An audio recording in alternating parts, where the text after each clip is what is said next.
ओम नमो भगवते वासुदेवाय। हरे कृष्णा। प्रेम से बोलिए प्रथम पूज्य गणेश भगवान की जय। भगवान श्री सत्यनारायण की जय। नमस्कार भक्तगण। आज आषाढ़ मास की पूर्णमासी तिथि है। पूर्णिमा के दिन अगर भगवान श्री सत्यनारायण की कथा का पाठ किया जाए तो बहुत ही फलदायी और शुभ माना जाता है। तो आज हम श्रवण करेंगे आषाढ़ पूर्णिमा पर भगवान श्री सत्यनारायण की पावन कथा का। सत्यनारायण कथा करने से हजारों वर्षों के यज्ञ के बराबर का फल मिलता है। सत्यनारायण कथा को सुनने से सौभाग्य की प्राप्ति होती है। पौराणिक कथा के अनुसार सत्यनारायण कथा को सुनने वाले को उपवास अवश्य करना चाहिए। उपवास रखकर श्री सत्यनारायण भगवान की कथा करना अत्यंत फलदायी और शुभ होता है। और इस कथा को करने मात्र से और इस कथा का श्रवण करने से भगवान श्री हरि विष्णु अपने भक्तों की सभी मनोकामनाएं पूर्ण करते हैं। प्रेम से बोलिए श्री सत्यनारायण भगवान की जय। आइए भगवान श्री सत्यनारायण का स्मरण करते हुए सुनते हैं प्रथम अध्याय की कथा। प्रेम से बोलिए श्री सत्यनारायण भगवान की जय। एक समय की बात है, नैमिषारण्य तीर्थ में शौनक आदि 88,000 ऋषियों ने श्री सूत जी महाराज से पूछा, हे प्रभु, इस कलयुग में वेद विद्या रहित मनुष्यों को प्रभु भक्ति किस प्रकार मिल सकती है तथा उनका उद्धार कैसे होगा? हे मुनि श्रेष्ठ, कोई ऐसा तप बतलाइए जिससे थोड़े समय में ही पुण्य मिले और मनवांछित फल भी मिल जाए। इस प्रकार की कथा सुनने की हम इच्छा रखते हैं। हे वैष्णवों में पूज्य, आप सभी ने प्राणियों के हित की बात पूछी है, इसलिए मैं एक ऐसे श्रेष्ठ व्रत को आप लोगों को बताऊंगा जिसे नारद जी ने लक्ष्मी नारायण जी से पूछा था और लक्ष्मीपति ने मुनि श्रेष्ठ नारद जी से कहा था। आप इसे ध्यान से सुनिए और इसका श्रवण कीजिए। एक समय की बात है, योगी राज नारद जी दूसरों के हित की इच्छा के लिए अनेकों लोकों में घूमते हुए मृत्युलोक में आ पहुंचे। यहाँ उन्होंने अनेक योनियों में जन्मे प्रायः सभी मनुष्यों को अपने कर्मों द्वारा अनेक दुखों से पीड़ित देखा। उनका दुख देख नारद जी सोचने लगे कि कैसा यत्न किया जाए जिसके करने से निश्चित रूप से मानव के दुखों का अंत हो जाए। इसी विचार पर मनन करते हुए वह विष्णु लोक में गए। वहां वह देवों के इस नारायण की स्तुति करने लगे, जिनके हाथों में शंख चक्र गदा और पद्म थे, गले में वरमाला पहने हुए थे। भगवान की स्तुति करते हुए नारद जी बोले, हे भगवान, आप अत्यंत शक्ति से संपन्न हैं। मन तथा वाणी भी आपको नहीं पा सकती है। आपका आदि मध्य तथा अंत नहीं है। निर्गुण स्वरूप सृष्टि के कारण भक्तों के दुख को दूर करने वाले हैं। आपको मेरा नमस्कार है। नारद जी की स्तुति सुन विष्णु भगवान बोले, हे मुनि श्रेष्ठ, आपके मन में क्या बात है? आप किस काम के लिए पधारे हैं, उसे निसंकोच कहो। इस पर नारद मुनि बोले कि मृत्युलोक में अनेक योनियों में जन्मे मनुष्य अपने कर्मों के द्वारा अनेक दुख से दुखी हो रहे हैं। हे भगवान, आप मुझ पर दया रखते हैं तो बताइए कि वो मनुष्य थोड़े प्रयास से ही अपने दुखों से कैसे छुटकारा पा सकते हैं। नारद मुनि के मुख से यह बात सुनकर श्री हरि बोले, हे नारद, मनुष्यों की भलाई के लिए तुमने बहुत अच्छी बात पूछी है। जिसके करने से मनुष्य मोह से छूट जाता है, वह बात मैं कहता हूँ, उसे सुनो। स्वर्गलोक व मृत्युलोक दोनों लोकों में एक दुर्लभ उत्तम व्रत है जो पुण्य देने वाला है।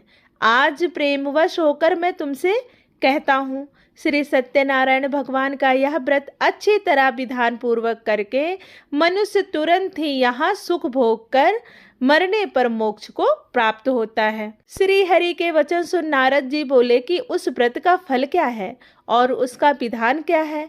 यह व्रत किसने किया था? इस व्रत को किस दिन करना चाहिए?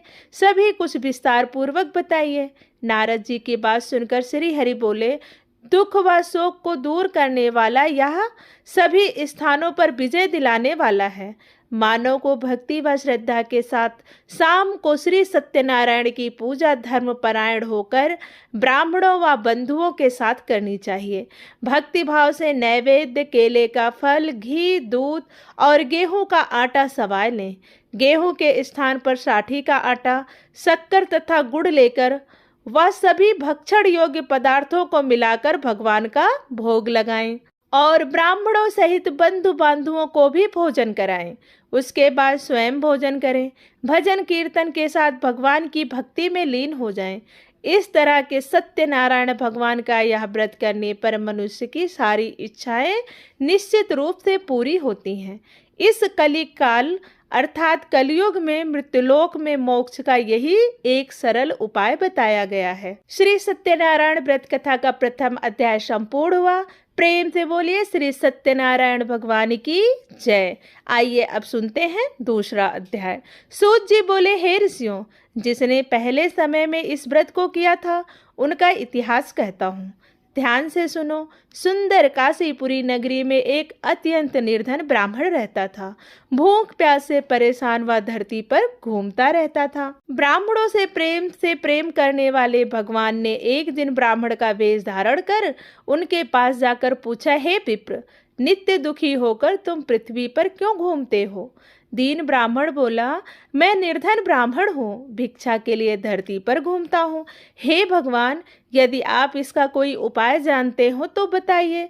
वृद्ध ब्राह्मण कहता है कि सत्यनारायण भगवान मनवांछित फल देने वाले हैं, इसलिए तुम उनका पूजन करो। इसे करने से मनुष्य सभी दुखों से मुक्त हो जाता है। वृद्ध ब्राह्मण का रूप धारण करके आए सत्यनारायण भगवान उस निर्धन ब्राह्मण को व्रत का सारा विधान बताकर अंतर्ध्यान हो गए।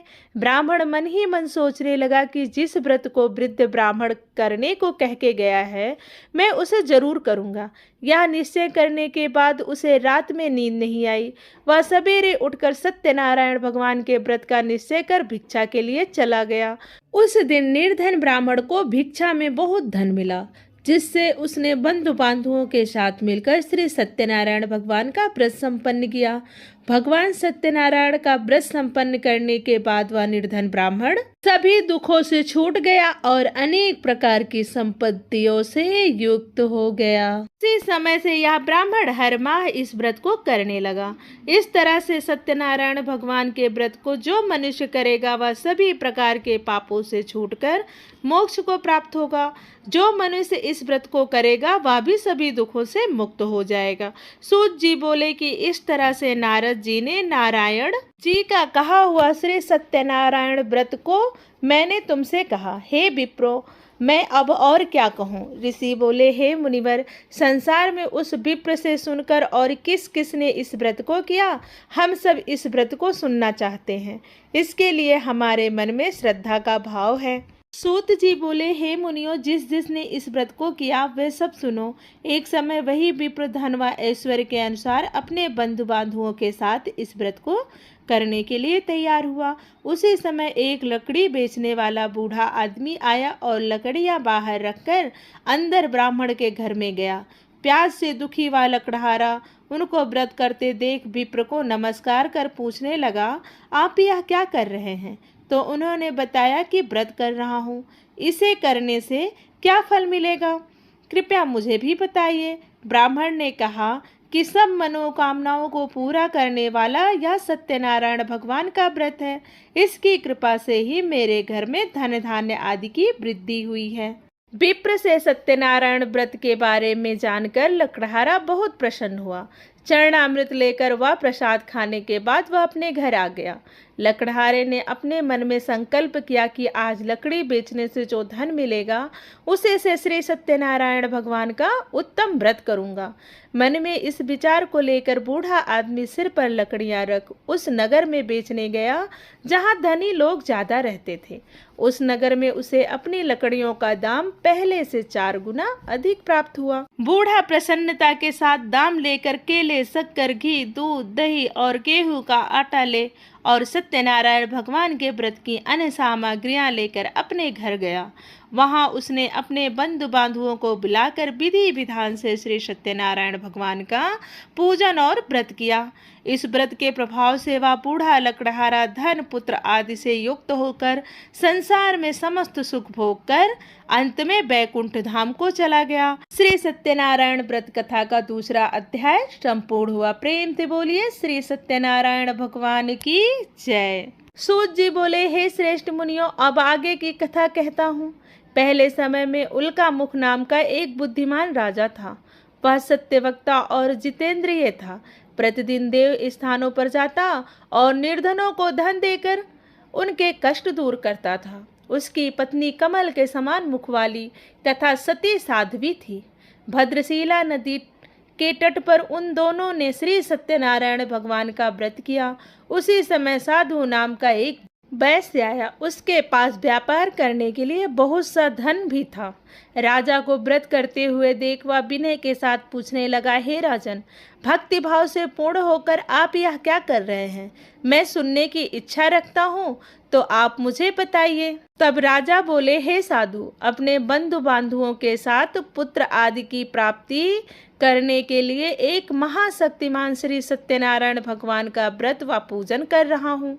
राजा के वचन सुन साधु आदर से बोला, हे राजन, मुझे इस व्रत का सारा विधान कहिए। आपके कथन अनुसार मैं भी इस व्रत को करूँगा।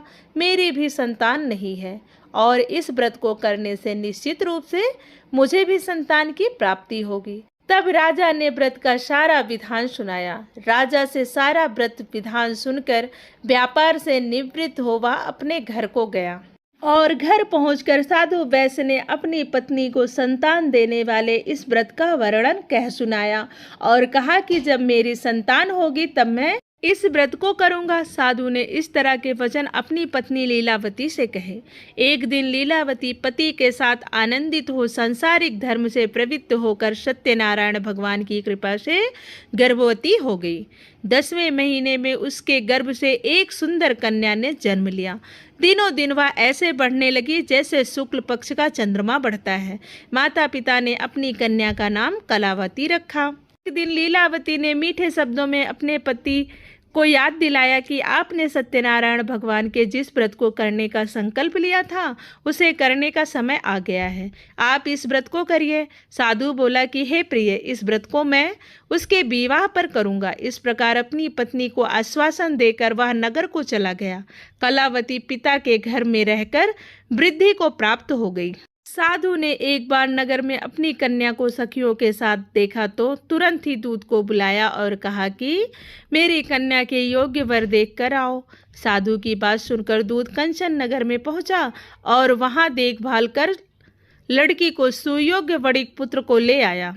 सुयोग्य लड़के को देख साधु ने बंधु बांधुओं को बुलाकर अपनी पुत्री का विवाह कर दिया। लेकिन दुर्भाग्य की बात यह कि साधु ने अभी भी श्री सत्यनारायण भगवान का व्रत नहीं किया। साधु के बार बार श्री सत्यनारायण भगवान के व्रत न किए जाने पर श्री सत्यनारायण भगवान क्रोधित हो गए और श्राप दिया कि साधु को अत्यधिक दुख मिले। अपने कार्य में कुशल साधु बनिया जमाई को लेकर समुद्र के पार स्थित होकर रत्नापुर नगर में गया। वहां जाकर दामाद ससुर दोनों मिलकर चंद्रकेतु राजा के नगर में व्यापार करने लगे। एक दिन भगवान सत्यनारायण की माया से एक चोर राजा का धन चुराकर भाग रहा था। उसने राजा के सिपाहियों को अपना पीछा करते देख चुराया हुआ धन वहां रख दिया जहां साधु अपने जमाई के साथ ठहरा हुआ था। राजा के सिपाहियों ने साधु वैश्य के पास राजा का धन पड़ा देखा तो वह ससुर जमाई दोनों को बांधकर प्रसन्नता के साथ राजा के पास ले गया और कहा कि उन दोनों चोरों को हम पकड़ कर लाए हैं, आप आगे की कार्यवाही करने की हमें आज्ञा दें। राजा की आज्ञा से उन दोनों को कठिन कारावास में डाल दिया गया और उनका सारा धन भी उनसे छीन लिया गया। श्री सत्यनारायण भगवान से श्राप से साधु की पत्नी भी बहुत दुखी हुई। घर में जो धन रखा था उसे चोर चुरा ले गए। शारीरिक तथा मानसिक पीड़ा व भूख प्यास से अति दुखी हो अन्न की चिंता में कलावती ब्राह्मण के घर गई। वहां उसने श्री सत्यनारायण भगवान का व्रत होते देखा, फिर कथा भी सुनी। वह प्रसाद ग्रहण कर वह रात को घर वापिस आई। माता के कलावती से पूछा कि हे पुत्री, तुम अब तक कहाँ थी? तेरे मन में क्या है? कलावती ने अपनी माता से कहा, हे माता, मैंने एक ब्राह्मण के घर में श्री सत्यनारायण भगवान का व्रत देखा। कन्या के वचन सुन लीलावती भगवान के पूजन की तैयारी करने लगी। लीलावती ने परिवार व बंधुओं सहित सत्यनारायण भगवान का पूजन किया और उसने वर मांगा कि मेरे पति तथा जमाई शीघ्र घर आ जाएं। साथ ही यह भी प्रार्थना की कि हम सबका अपराध आप क्षमा करें। श्री सत्यनारायण भगवान इस व्रत से संतुष्ट हो गए और राजा चंद्रकेतु को सपने में दर्शन दे कहा, हे राजन, तुम उन दोनों वैश्यों को छोड़ दो और तुमने उनका जो धन लिया है उसे वापस कर दो। अगर ऐसा नहीं किया तो मैं तुम्हारा धन, राज्य व संतान सभी को नष्ट कर दूंगा। राजा को यह सब कहकर भगवान अंतर्ध्यान हो गए। प्रातःकाल सभा में राजा ने अपना सपना सुनाया, फिर बोले कि बड़ी पुत्रों को कैसे मुक्त कर सभा में लाओ। दोनों ने आते ही राजा को प्रणाम किया। राजा मीठी वाणी में बोला, हे महानुभावों, भाग्यवश ऐसा कठिन दुख तुम्हें प्राप्त हुआ है, लेकिन अब तुम्हें कोई भय नहीं है।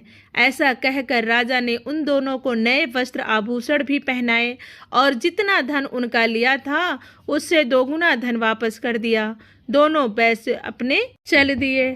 श्री सत्यनारायण व्रत कथा का 3रा अध्याय संपूर्ण हुआ। प्रेम से बोले श्री सत्यनारायण भगवान की जय। सूत जी बोले, वैश्य ने मंगलाचार कर अपनी यात्रा आरंभ की और अपने नगर की ओर चल दिए। उसके थोड़ी दूर जाने पर भगवान सत्यनारायण ने सोचा, क्यों ना अब इस वैश्य की परीक्षा ली जाए। भगवान सत्यनारायण ने दंडी वेश धारण किया और उनसे पूछा, हे साधु, तेरी नाव में क्या है? अभिक वाणी बड़ी हंसता हुआ बोला, हे दंडी, आप क्यों पूछते हो? क्या धन लेने की इच्छा है? मेरी नाव में बेल व पत्ते भरे हुए हैं। वैश्य के कठोर वचन सुन भगवान बोले, तुम्हारा वचन सत्य हो। दंडी ऐसे वचन कहकर वहां से दूर चले गए। कुछ दूर जाकर समुद्र के किनारे बैठ गए। दंडी के जाने के बाद साधु वैश्य ने नित्य क्रिया के पश्चात नाव को ऊंची उठते देखकर अचंभा माना और नाव में बेल पत्ते आदि देख वह मूर्छित हो जमीन पर गिर पड़ा। मूर्छा खुलने पर वह अत्यंत शोक में डूब गया। तब उसका दामाद बोला कि आप शोक न मनाएं, यह दंडी का शाप है, इसलिए हमें उनकी शरण में जाना चाहिए, तभी हमारी मनोकामना पूरी होगी।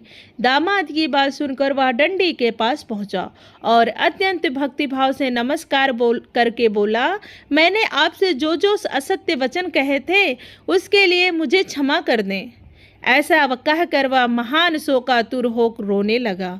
तब दंडी भगवान बोले, हे वणिक पुत्र, मेरी आज्ञा से बार बार तुम्हें दुख प्राप्त हुआ है।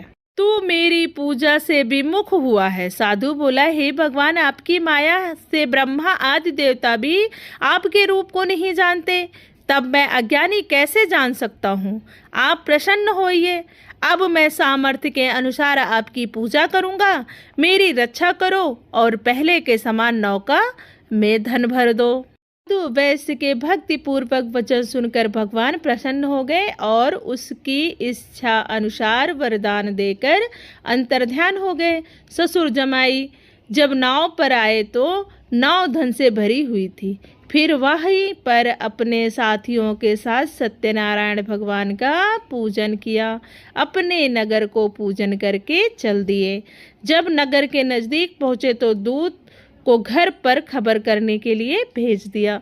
दूत साधु की पत्नी को प्रणाम करके कहता है कि मालिक अपने दामाद सहित नगर के निकट आ गए हैं।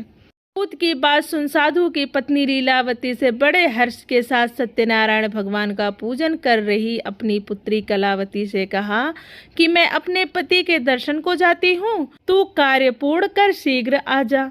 माता के ऐसे वचन सुन कलावती जल्दी में प्रसाद छोड़कर अपने पति के पास चली गई। प्रसाद की अवज्ञा के कारण श्री सत्यनारायण भगवान रुष्ट हो गए और नाव सहित उसके पति को पानी में डुबो दिया। कलावती अपने पति को वहां ना पाकर रोती हुई जमीन पर गिर पड़ी।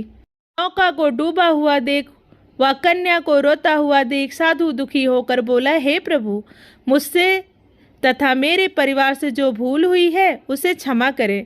साधु के दीन वचन सुनकर श्री सत्यनारायण भगवान प्रसन्न हो गए और आकाशवाणी हुई, हे साधु, तेरी कन्या मेरे प्रसाद को छोड़कर आई है, इसलिए उसका पति अदृश्य हो गया है। यदि वह घर जाकर प्रसाद खाकर लौटती है तो उसका पति अवश्य मिलेगा। ऐसी आकाशवाणी सुन कलावती घर तुरंत पहुंचकर प्रसाद खाती है और फिर आकर अपने पति के दर्शन करती है। उसके बाद साधु अपने बंधु बांधवों सहित श्री सत्यनारायण भगवान का विधि विधान से पूजन करता है। इस लोक में सुख भोग कर अंत में स्वर्गलोक को प्राप्त होता है। श्री सत्यनारायण व्रत कथा का चौथा अध्याय संपूर्ण हुआ। प्रेम से बोलिए श्री सत्यनारायण भगवान की जय। सूत जी बोले, हे ऋषियों, मैं और भी एक कथा सुनाता हूँ, उसे भी ध्यान पूर्वक सुनो। प्रजा पालन में लीन तुंगध्वज नाम का एक राजा था। उसने भी भगवान का प्रसाद त्याग कर बहुत ही दुख उठाया था। एक बार वन में जाकर वन्य पशुओं को मारकर वह बड़ के पेड़ के नीचे आया। वहां उसने ग्वालों को भक्ति भाव से अपने बंधु बांधवों सहित सत्यनारायण भगवान का पूजन करते देखा। अभिमानवश राजा ने उन्हें देखकर भी पूजा स्थान पर नहीं गया और ना ही उसने भगवान को नमस्कार किया। ग्वालों ने राजा को प्रसाद दिया, लेकिन उसने वह प्रसाद नहीं खाया और प्रसाद को वहीं छोड़कर अपने नगर को चला गया। जब वह नगर में पहुंचा तो वहां सब कुछ तहस नहस हुआ पाया। तो वह शीघ्र ही समझ गया कि यह सब भगवान ने किया है। वह दोबारा ग्वालों के पास पहुंचा और विधि पूर्वक पूजा के प्रसाद को खाया तो श्री सत्यनारायण भगवान की कृपा से सब कुछ पहले जैसा हो गया। दीर्घ काल तक सुख भोगने के बाद मरणों उपरांत उसे स्वर्गलोक की प्राप्ति हुई। तो मनुष्य इस परम दुर्लभ व्रत को करेगा तो भगवान सत्यनारायण की अनुकंपा से उसे धन धान्य की प्राप्ति होगी।